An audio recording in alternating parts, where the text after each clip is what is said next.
Hello everyone. Function series के दूसरे video में आज हम parameters and arguments in functions के बारे में बात करेंगे। पैरामीटर्स क्या होते हैं, आर्ग्यूमेंट्स क्या होते हैं।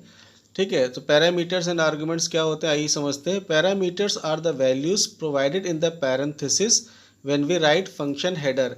यानी जब हम फंक्शन बनाते हैं डेफ करके और वहाँ पर डेफ के बाद फंक्शन का नाम लिखते हैं और फिर पैरेंथेसिस देते हैं, तो उस पैरेंथेसिस में जो हम लोग फॉर्मल पैरामीटर्स या जो भी वेरिएबल हम वहाँ पर पास करते हैं उसको हम लोग बोलते हैं पैरामीटर्स। ठीक है, if there are more than one parameter तो हमें उसे क्या करना पड़ेगा, कॉमा से सेपरेट करना पड़ेगा। अब आर्ग्यूमेंट क्या होता है, जब हम फंक्शन कॉल करते हैं, कॉलिंग के समय हम जो वैल्यूज़ या वेरिएबल पास करते हैं उसको हम लोग बोलते हैं आर्ग्यूमेंट्स। ठीक है, in other word argument are the values provided in function call. Parameter is also known as formal arguments या parameter, and argument is also known as actual arguments और पैरामीटर। यानी कि फंक्शन हेडर में जो variables हम लोग देते हैं उसे हम फॉर्मल आर्ग्यूमेंट्स बोलते हैं, पैरामीटर्स बोलते हैं, और जो हम फंक्शन कॉलिंग के समय देते हैं उसको हम लोग एक्चुअल आर्ग्यूमेंट्स या उसको पैरामीटर्स हम लोग बोलते हैं। ये आर्ग्यूमेंट और पैरामीटर हम कई बार एक दूसरे के बदले में भी यूज़ कर लेते हैं, बट बेसिक डिफरेंस वही है कि जो हम हेडर में देंगे वो पैरामीटर है और कॉलिंग में देंगे जो वो आर्ग्यूमेंट है। जैसे आप एग्जांपल आप देखो, यहाँ पर हमने एक फंक्शन बना रखा डेफ एरिया और इसके अंदर एक पैरामीटर ले रखा हमने आर। तो जो हमने आर ले रखा वो हमारा पैरामीटर है और उसको हम क्या बोलेंगे, फॉर्मल आर्ग्यूमेंट। ठीक है, फॉर्मल आर्ग्यूमेंट बेसिकली क्या करते हैं, they receive the value of actual argument. और नीचे से हमने फंक्शन कॉल कर रखा एरिया और पास कर रखा एन, तो एन हमारा एक्चुअल आर्ग्यूमेंट है। एक्चुअल आर्ग्यूमेंट की वैल्यू किसके पास जाएगी, फॉर्मल आर्ग्यूमेंट के पास जाएगी। ठीक है, तो यानी कॉलिंग के समय जो दिया वो एक्चुअल हो गया और जो उस पर हमने रिसीव किया हमने वो हमारा हो गया फॉर्मल आर्ग्यूमेंट। अभी यहाँ पर दोनों इंटीजर टाइप के हैं क्योंकि हमने यहाँ से n पास किया तो वो इंटीजर टाइप का है, तो और इंटीजर हमारा इम्यूटेबल टाइप है। तो इम्यूटेबल टाइप में क्या होता है कि अगर हमारा फॉर्मल आर्ग्यूमेंट अपनी वैल्यूज़ में कुछ भी चेंज करेगा तो उसका रिफ्लेक्ट जो होगा या उसका जो रिटर्न होगा वो एक्चुअल आर्ग्यूमेंट के पास नहीं आएगा, यानी उसका फ़र्क एक्चुअल आर्ग्यूमेंट पे नहीं पड़ेगा। ठीक है, आइए इसको बना के देखते हैं और आपको एग्जांपल के थ्रू दिखाते हैं कि क्या हम फॉर्मल आर्ग्यूमेंट में चेंज करेंगे तो क्या एक्चुअल आर्ग्यूमेंट में चेंज होगा या नहीं होगा। ठीक है, तो हमने यहाँ पर एक फंक्शन लिखा डेफ चेंज और इसके अंदर हमने एक पैरामीटर ले लिया नम और हमने नम की वैल्यू क्या की, 10 बढ़ा दी और यहाँ पर 10 नम को प्रिंट करा दिया। तो हमें पता है कि जो भी वैल्यू नम में आएगी वो इसमें यहाँ पर 10 ऐड हो जाएगा और फंक्शन में उसको प्रिंट कराएंगे नम, तो जो भी वैल्यू पास होगी उसमें 10 ऐड करके प्रिंट करेगा। और मेन में हमने क्या किया, x की वैल्यू एक ले ली 10 और प्रिंट कराया x की वैल्यू अभी क्या है x, यानी कि जो भी 100 है तो 100 वहाँ पर क्या करेगा, प्रिंट करेगा। और उसके बाद हमने चेंज फंक्शन कॉल किया और यहाँ से x को भेज दिया, यानी एक्चुअल आर्ग्यूमेंट हमारा x है वो पास हो गया फॉर्मल आर्ग्यूमेंट नम के पास। तो नम ने x की वैल्यू को रिसीव किया और नम ने अपने आप को चेंज किया 10, लेकिन जो चेंज नम में हुआ है क्या वो x के पास वापस आएगा या नहीं आएगा वो देखते हैं। ठीक है, तो यहाँ से x की वैल्यू 100 पास हुई, नम के पास गई 100 और उसने वहाँ पर चेंज किया तो 110 हो गई और प्रिंट करेगा नम, तो नम की वैल्यू प्रिंट करेगा 110। लेकिन वापस आने के बाद हमने फंक्शन कॉलिंग के तुरंत बाद हमने फिर से x को प्रिंट कराया और यहाँ पर हम देखेंगे कि क्या x की वैल्यू 110 होती है, 100 ही रहती है। इसको सेव कर लेते हैं। अब इसको रन करके इसका आउटपुट चेक करते हैं। अब आप देखो, जब प्रोग्राम शुरू हुआ तो x की वैल्यू 100 थी, उसकी वैल्यू नम के पास गई, नम ने उस पर चेंज किया 110, लेकिन जब वापस आया तो वापस आने के बाद अभी भी x की वैल्यू कितनी पड़ी हुई, 100 पड़ी हुई है। क्यों, क्योंकि फॉर्मल आर्ग्यूमेंट के थ्रू किया गया कोई भी चेंज इम्यूटेबल टाइप में एक्चुअल आर्ग्यूमेंट के पास रिफ्लेक्ट नहीं करता। ये रिफ्लेक्ट तभी करेगा जब हम किसी म्यूटेबल टाइप को पास करेंगे, जैसे कि लिस्ट वगैरह को पास करेंगे, तभी ये चीज़ रिफ्लेक्ट करेगी। इम्यूटेबल टाइप के साथ ऐसा कुछ भी नहीं होगा। ठीक है, जैसे आपको दिखाते हैं कि यहाँ पर हम एक लिस्ट लेते हैं और हम यहाँ पर एक लिस्ट में हमने 100 200 करके ऐसे 4 वैल्यूज़ हमने स्टोर कर ली। ठीक, और फिर हमने यहाँ पर x को प्रिंट कराया तो x की वैल्यू जो भी होगी प्रिंट करेगा। अब हम ऊपर यहाँ से हमने चेंज में x को पास किया, यानी लिस्ट को पास किया, तो नम हमारी इस बार क्या बन जाएगी, लिस्ट बन जाएगी, क्योंकि जो एक्चुअल आर्ग्यूमेंट आ रहा है वो लिस्ट है तो फॉर्मल आर्ग्यूमेंट भी लिस्ट बन जाएगा। अब हम यहाँ पर क्या करते हैं कि उस लिस्ट के जो फर्स्ट वैल्यू है 0 इंडेक्स यानी कि फर्स्ट वैल्यू पे हम लोग 100 जोड़ते हैं, यानी कि 100 वाला जो फर्स्ट वैल्यू है इसमें हम 100 को ऐड करते हैं, तो ये हो जाएगा 200। अब देखते हैं कि नम ने जो चेंज किया फर्स्ट वैल्यू को, क्या वो चेंज हमारे x वाली लिस्ट पर भी होता है या नहीं होता। ऊपर तो होगा क्योंकि वहाँ पर तुमने किया है। अब यहाँ पर रिजल्ट देखिए, शुरुआत में x तो 100 200 था, जब फंक्शन में गया तो वहाँ पर उसने 200 कर दिया 100 को, और जब वापस आया तो अभी भी वैल्यू कितनी हो गई, अब 200 हो गई। क्यों? क्योंकि इस बार हमने म्यूटेबल टाइप पास किया, और म्यूटेबल टाइप में क्या होता है कि म्यूटेबल टाइप जब आप पास करोगे उस केस में अगर आप फॉर्मल आर्गुमेंट में या फॉर्मल पैरामीटर में आप कोई भी चेंज करोगे तो उसका रिफ्लेक्ट जो होगा वो नीचे वाले एक्चुअल आर्गुमेंट के ऊपर भी पड़ेगा। अब आइए देखते हैं टाइप्स ऑफ आर्गुमेंट्स। तो पाइथन में जो हम आर्गुमेंट्स पास करते हैं वो 4 तरह से पास कर सकते हैं, पोजिशनल, डिफ़ॉल्ट, कीवर्ड और वेरिएबल लेंथ। ठीक है, तो सबसे पहले पोजिशनल को देखते हैं। जैसा कि नाम बता रहा है पोजिशनल, पोजिशनल मतलब पोजीशन के हिसाब से जो जिस पोजीशन पे पास दिया गया है उसी पोजीशन पे वैल्यू वो होगी, क्या होगी, पास की जाएगी। जैसे यहाँ पर डिवाइड फंक्शन लिया a कॉमा बी, तो फर्स्ट पोजीशन पर a है और सेकंड पोजीशन पर b है, तो जो भी वैल्यू आएगी वो a बाई b करेगा और उसको प्रिंट करेगा। अब हमने यहाँ पर 2 वेरिएबल लिया x और y, और हमने यहाँ पर डिवाइड फंक्शन कॉल किया और x और y को पास किया। तो हमें पता है कि x की वैल्यू जाएगी पोजीशन के हिसाब से a में, और y की वैल्यू जाएगी पोजीशन के हिसाब से उसमें b में। ठीक है, यानी फर्स्ट पोजीशन की वैल्यू फर्स्ट पोजीशन पे जाएगी और सेकंड पोजीशन की वैल्यू सेकंड पोजीशन पे जाएगी। इसी को हम बोलते हैं पोजीशनल आर्गुमेंट, यानी कि जिस पोजीशन पे हम लोग एक्चुअल आर्गुमेंट पे देंगे उसी पोजीशन के फॉर्मल आर्गुमेंट के पास वैल्यू क्या की जाएगी, रिसीव की जाएगी। ठीक है, तो चलिए इसको हम लोग बनाते हैं और बना करके रन करके देखते हैं इसका रिजल्ट क्या आता है। पहले यहाँ पर देख लेते हैं। देखिए, अगर हमने फर्स्ट वैल्यू पास की 20 और 10 तो आंसर आ गया 2.0। लेकिन अगर कॉलिंग के समय हमने पहले y पास किया फिर x पास किया तो ऐसा नहीं होगा कि y b में चला जाएगा और x a में चला जाएगा। y की पोजीशन फर्स्ट है तो वो a में ही जाएगा, और x की पोजीशन 2 है तो वो b में ही जाएगा। तो इस बार हमारा रिजल्ट क्या हो जाएगा, वो डिफरेंट हो जाएगा। इसीलिए बोलते हैं कि पोजीशनल आर्गुमेंट जब भी यूज़ करेंगे तो हमें याद रखना पड़ता है कि किस पोजीशन पे हमने किस पैरामीटर को हमने दे रखा है, तो उसी हिसाब से हम लोग वैल्यू भी क्या करेंगे, एक्चुअल आर्गुमेंट में पास करेंगे। अदरवाइज़ हमारा रिजल्ट जो होगा वो आपका जो आउटपुट होगा वो अनप्रेडिक्टेबल हो जाएगा। ठीक है, चलिए इसको बना के देखते हैं हम लोग यहाँ पर फंक्शन लिखते हैं, x और y ले लिया, और यहाँ पर हम लोग डिवाइड कर लेते हैं z equals to X by Y, और प्रिंट कराते हैं z को। ठीक है, और नीचे हम लोग क्या करेंगे, 2 वेरिएबल ले लेंगे जो उसको हम पास करेंगे। तो हम लोग यहाँ पर एक वेरिएबल a ले लेते हैं, इसमें इनपुट करा लेते हैं, और दूसरा b ले लेंगे, उसमें भी इनपुट करा लेंगे। तो 2 नंबर हम लोग यहाँ पर क्या करेंगे, इनपुट करा लेंगे,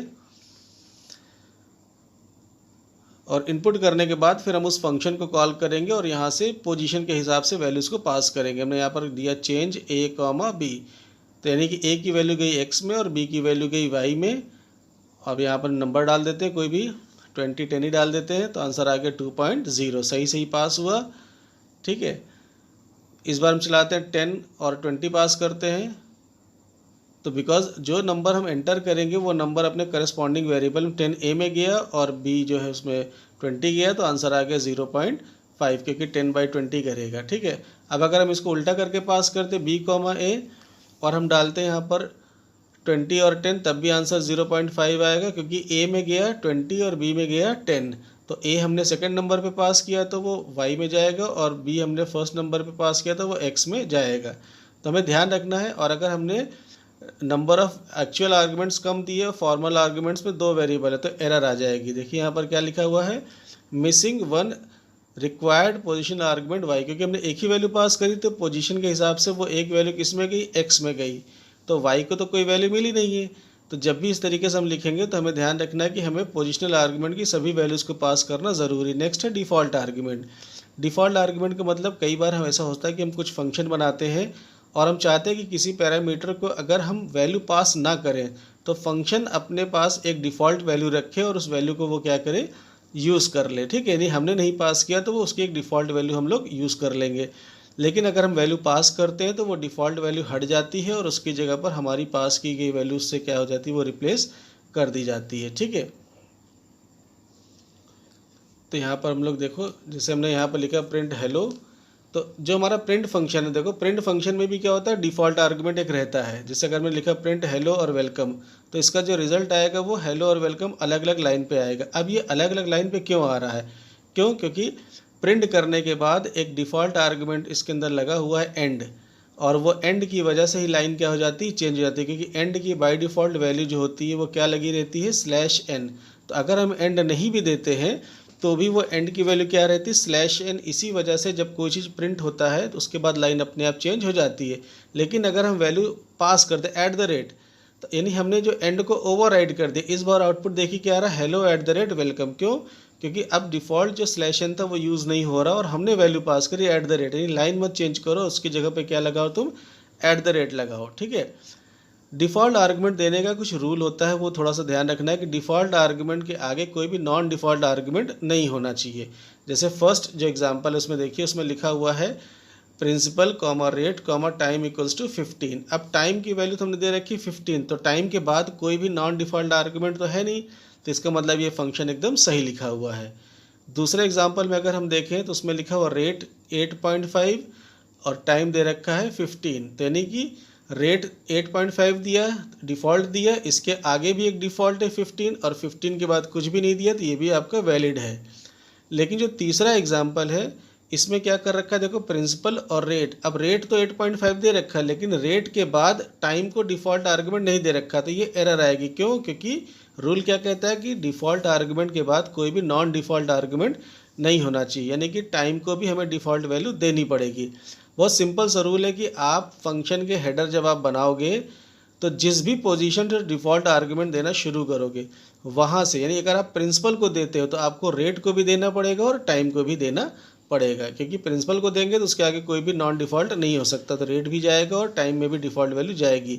और रेट को देंगे तो रेट को भी देंगे और टाइम को देंगे, और केवल टाइम को देंगे तो भी चलेगा, क्योंकि टाइम के आगे कोई भी डिफ़ॉल्ट आर्गुमेंट आपका नॉन डिफ़ॉल्ट आर्गुमेंट नहीं है। ठीक है, तो ये ध्यान रखना। कुल मिला के जिस भी पोजीशन से शुरू करेंगे लास्ट आर्गुमेंट तक आपको जाना है। अगर केवल लास्ट को देंगे तो ओके है, सेकंड लास्ट को देंगे तो लास्ट को भी देंगे, फर्स्ट को देंगे तो सेकंड को भी देंगे और थर्ड को भी आप देंगे। तो ये रूल आप हमेशा याद रखोगे तो कभी भी डिफ़ॉल्ट आर्गुमेंट को देते समय आपको प्रॉब्लम नहीं आएगी। ठीक है, कई बार होता है कि डिफ़ॉल्ट आर्गुमेंट देते हैं और चलता नहीं है, तो रूल जब फॉलो नहीं करेंगे तो यही प्रॉब्लम आएगी।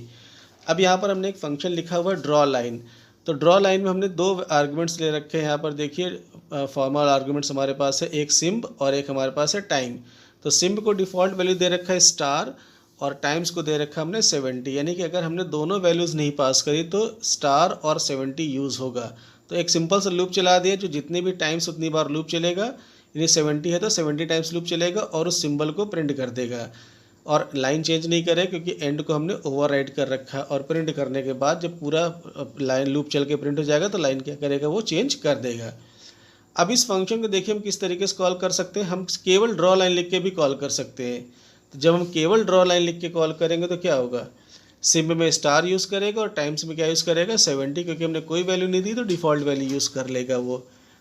इसके बाद हमने एट द रेट पास किया केवल एक, तो एट द रेट कहाँ पे गया, पोजीशन के हिसाब से स्टार के पास गया, और टाइम्स में कुछ भी नहीं गया तो 70 यूज़ कर लेगा। थर्ड एग्जांपल हमने क्या पास किया, हैश और पास किया 60। इस बार यानी कि इस बार दोनों डिफ़ॉल्ट वैल्यू ओवरराइड हो जाएगी और स्टार की जगह पर हैश और 70 की जगह पर 60। तो अब आप आउटपुट देख सकते हो कि पहले दोनों आउटपुट 70 टाइम्स आए थे और तीसरा आउटपुट जो हैश आया है वो 60 टाइम आया है।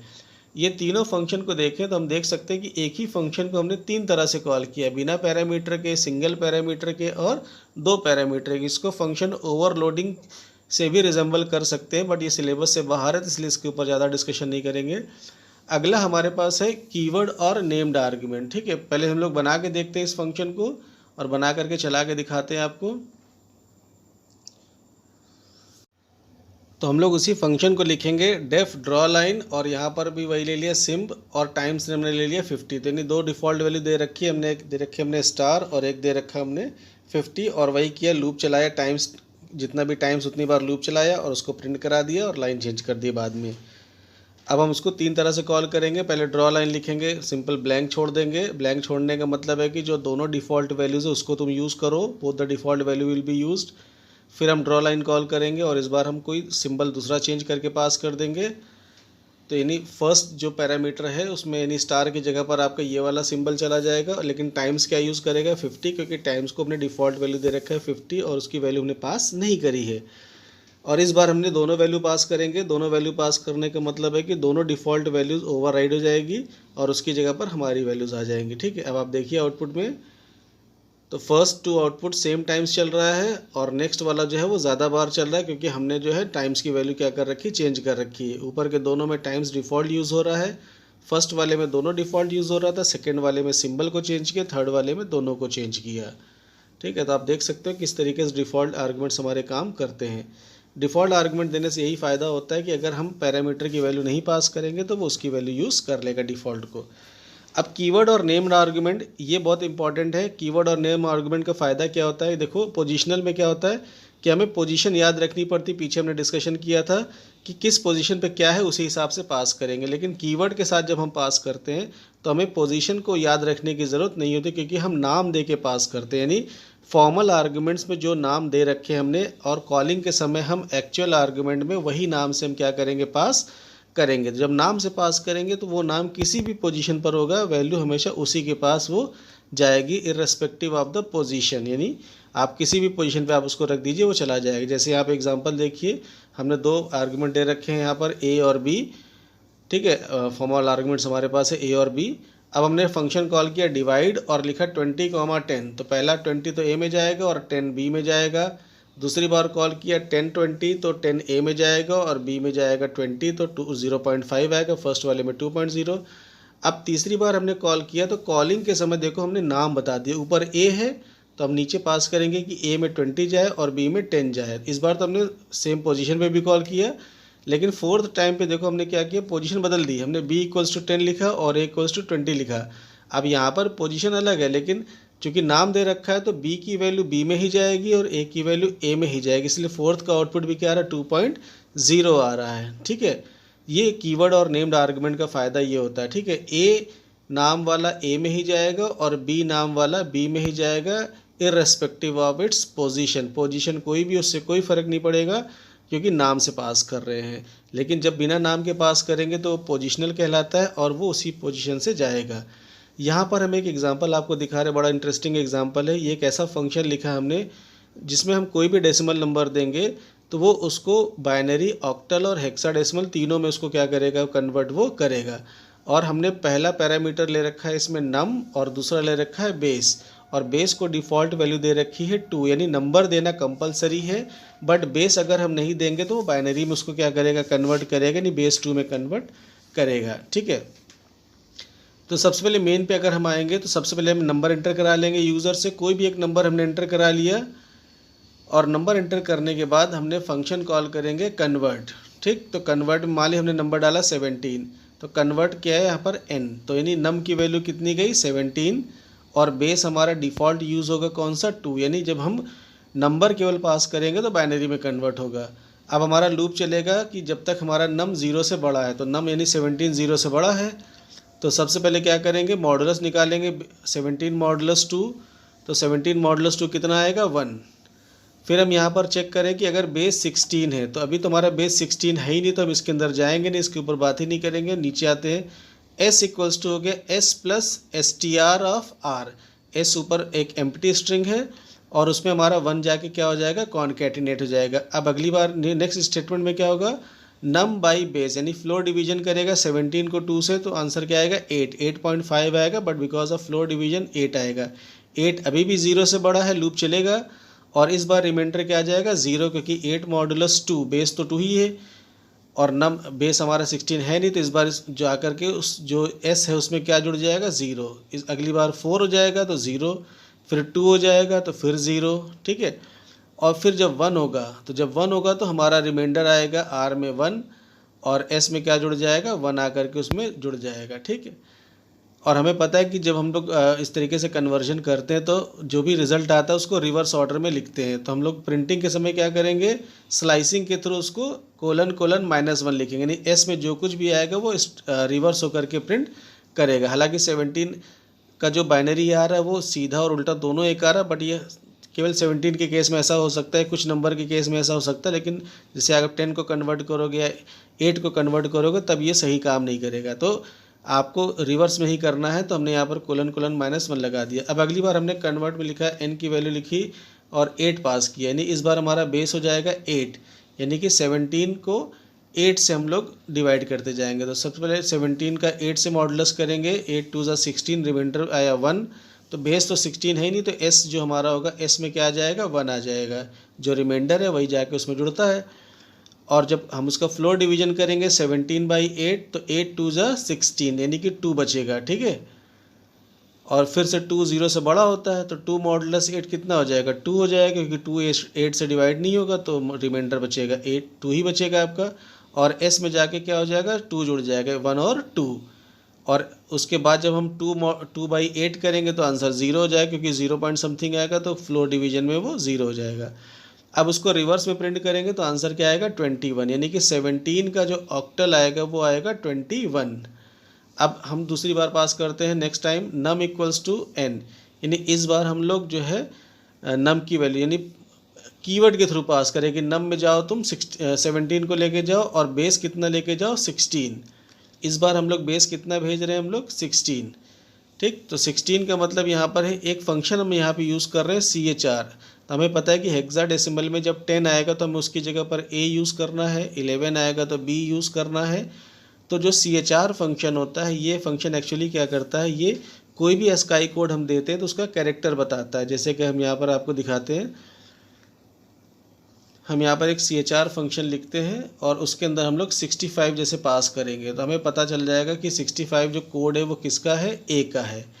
तो उसी तरीके से हमने इस प्रोग्राम में क्या कर रखा है कि हमें पता है कि जब 10 आएगा तो 10 का मतलब हमें उसको एक्चुअली A बनाना है। तो 10 में कितना ऐड करेंगे कि वो A का कोड आ जाएगा 55, इसीलिए यहाँ पर कोड में क्या ले रखा है, 55 प्लस करके ले रखा है। 10 आएगा तो 65, 11 आएगा तो 60, इसीलिए वहाँ पर 55 ऐड कर रखा है। तो पूरी प्रोग्रामिंग वैसे ही है, बस सिर्फ इस बार इतना है कि जब बेस 16 होगा तो अंदर जाओ और रिमाइंडर अगर 9 से ज़्यादा होता है तो ही उसको ASCII कोड में चेंज करो, अगर 9 से छोटा है तो जैसा था वैसा ही आपका आ जाएगा, ठीक है।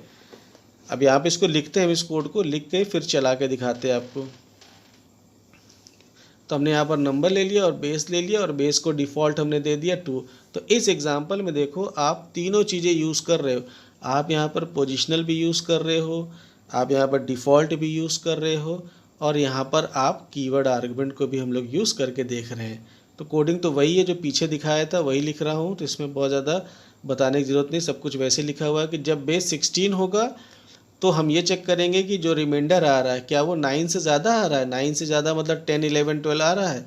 अगर उस 10 से 15 के बीच में कुछ भी आ रहा हो तो जो R है उसको क्या करो, उसको ABCD में कन्वर्ट कर दो, यानी 55 प्लस R कर दो उसको, जिससे हमारा ASCII कोड के हिसाब से वो कैरेक्टर में चेंज हो जाएगा। अगर 9 से नीचे होता है, 9 तक रहता है तो जो है वही रहेगा।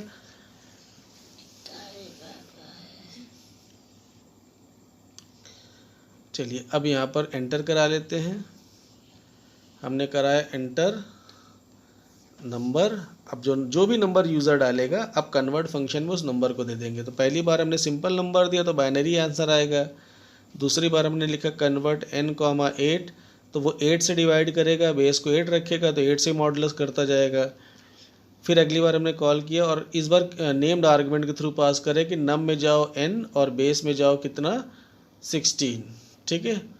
अगली बार फिर कॉल कर लेते हैं, एक और कॉल कर लेते हैं, ठीक है, कन्वर्ट। अब बिकॉज हमें कीवर्ड के थ्रू पास कर रहे हैं तो हमारा जो पोजीशन है वो कोई भी हो सकता है। तो बेस हमने लिखा 16 और नम लिखा n, यानी ऊपर थर्ड वाला जो कॉलिंग है और फोर्थ वाली कॉलिंग है, दोनों से आंसर क्या आएगा, सेम आएगा। अब इसको रन करते हैं, हम कोई भी नंबर डाल देते हैं। जैसे हमने नंबर डाला 176। ओके, यहाँ पर थोड़ा सा मिस्टेक हो गया क्योंकि हमने जो लूप लिखा हुआ उस लूप में हम उसका फ्लोर डिवीजन नहीं कर रहे हैं, इसीलिए वो नंबर हमेशा 0 से बड़ा हो रहा है, इसलिए वो इनफाइनाइट लूप चल जा रहा है।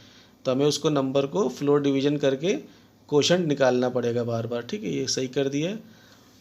अब लिखते 176। देखिए आंसर आ रहा है कि 176 का बाइनरी ये है, उसका जो ऑक्टल ये है। इसको हम लोग टेस्ट कर लेते हैं कैलकुलेटर खोल करके, कैलकुलेटर से हम अपने आंसर को चेक कर लेते हैं, ठीक है।